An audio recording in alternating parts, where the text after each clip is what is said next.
Qu'est-ce que nous appelons le ciel? Est-ce que nous parlons du ciel qui est au-dessus de nous, ou nous sommes en train de parler d'un ciel qui est spirituel? Alléluia.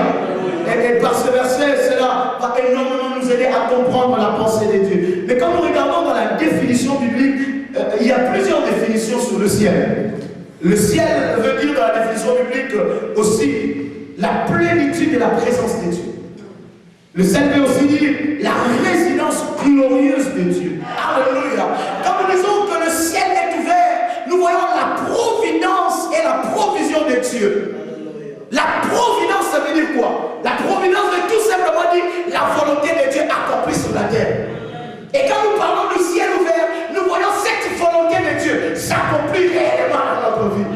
Alléluia. Vous savez, dans la prière de Jésus qui nous a laissé, il nous a dit: notre Père qui est aux cieux, que ton nom soit sanctifié, que ton nom, que ton règne quoi? Alléluia. Que ton règne vienne. En d'autres termes, que la provision ou la providence de Dieu puisse se manifester sur la terre. Et quand nous voulons parler du ciel ouvert, nous voulons simplement dire que dans l'impossible de ta vie, il y a une possibilité. Moi, j'insiste encore pour te dire que dans l'impossible de ce que tu peux penser, là où tu vois que c'est bloqué, il y a une barrière, mais je te dis qu'il y a une possibilité.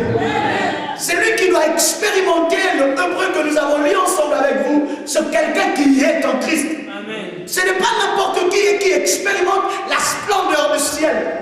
Celui qui doit expérimenter la splendeur du ciel, c'est celui qui vit dans sa vie. Dès Corinthiens chapitre 5, verset 10, 17. La Bible nous dit clairement, si quelqu'un est en Christ, si quelqu'un est en Christ, cela veut tout simplement dire que tout le monde ne peut pas être en Christ. C'est une condition.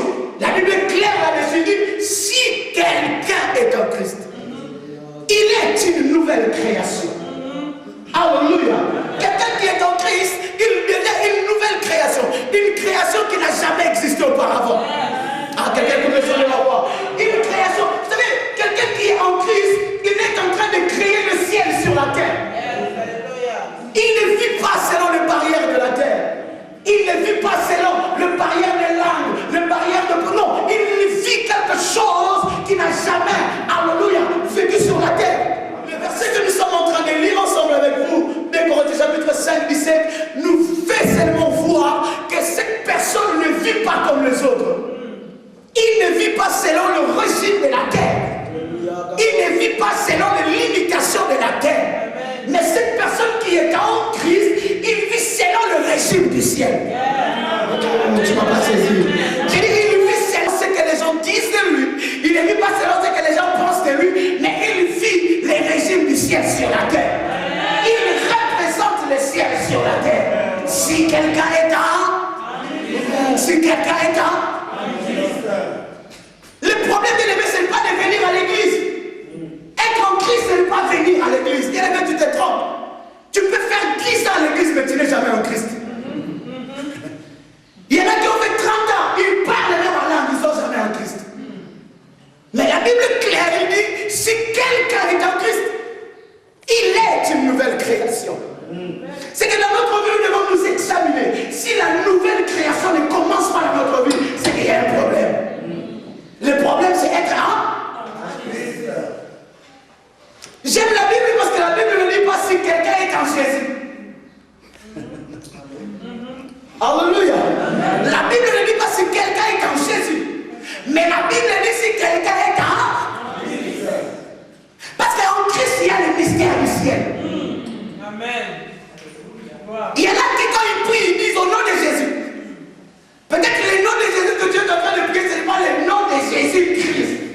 Parce que celui qui est en Christ, même s'il y a des problèmes, même s'il y a des oppositions, il n'a qu'à secouer sa main et les choses se passent. Je connais quelqu'un qui est en Christ, il s'appelle Paul. La Bible dit quand un serpent est venu s'accrocher à la main de Paul, Paul il a seulement secoué. Paul n'a pas dit au nom de Jésus.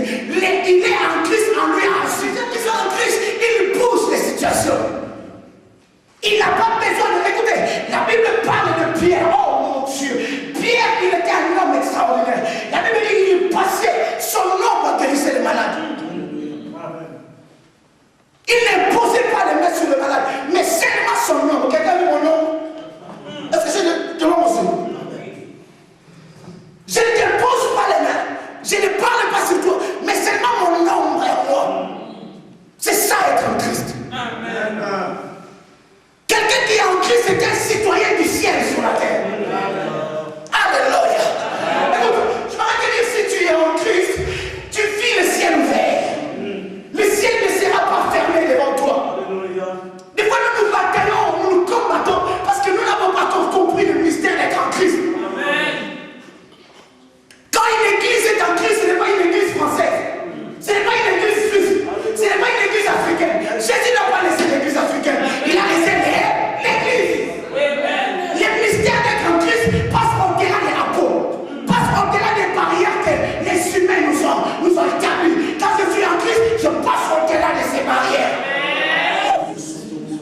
ciel est ouvert.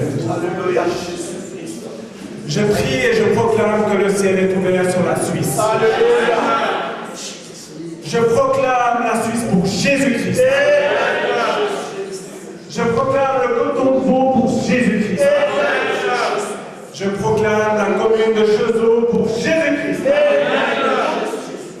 Je proclame ton aide, esprit, âme et corps pour Jésus-Christ. Dans le nom de Jésus. Christ. Notre ciel est ouvert. Aucune. Je ne vous ai pas parlé de l'or. L'Esprit de Dieu, nous avons le même esprit tous, gloire à Dieu. A travaillé l'esprit de toutes ces mamans qui étaient là, elles étaient quelques centaines, et aucune n'a mis une pièce d'argent pour le front. Aucune. C'était collier en or, bracelet en or, bague en or, sans même qu'elle se parle. Le royaume des cieux est-il si loin de vous? Répondez à la question. Le royaume des cieux est-il si loin de vous? Non.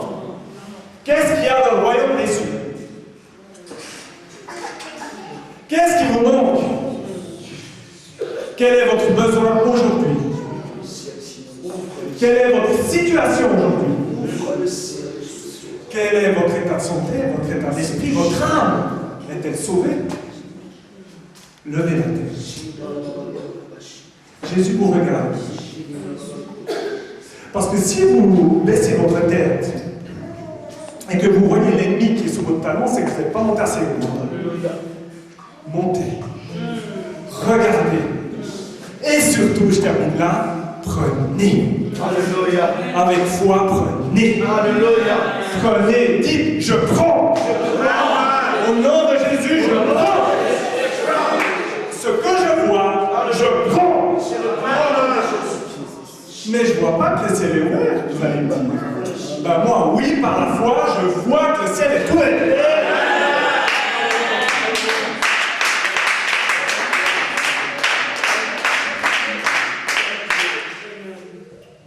Vous le voyez aussi. Maintenant, il n'est jamais dit à l'effet de toutes les nations des églises. Il est dit à l'effet de toutes les nations des disciples. Ça veut dire que ce que vous avez vu ce soir, ce que vous avez entendu, ce que vous avez constaté, ce que vous avez appris ce soir, transmettez-le. Amen. Transmettez-le. Dites autour de vous, tu es malade? Viens demain soir. Il va y avoir le ciel ouvert. Ici, dans cette salle. Alléluia. Le ciel est ouvert chez vous aussi, hein? Yes, sir. Amen. Viens chez moi, viens prier. Je te pose la main dessus, au nom de Jésus, t'es guéri. Alléluia. C'est pas moi qui guéris, c'est Dieu. Alléluia. La Bible dit que quand je chasse les démons, c'est que le ciel est ouvert. Yes. C'est une affirmation au présent. C'est au présent.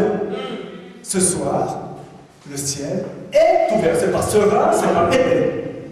Jésus est le même hier, aujourd'hui, éternellement. Donc maintenant, je vous parle. Le ciel va rester ouvert. Et donc que vous allez lever la tête pour regarder si le ciel est ouvert, il va être ouvert. Amen.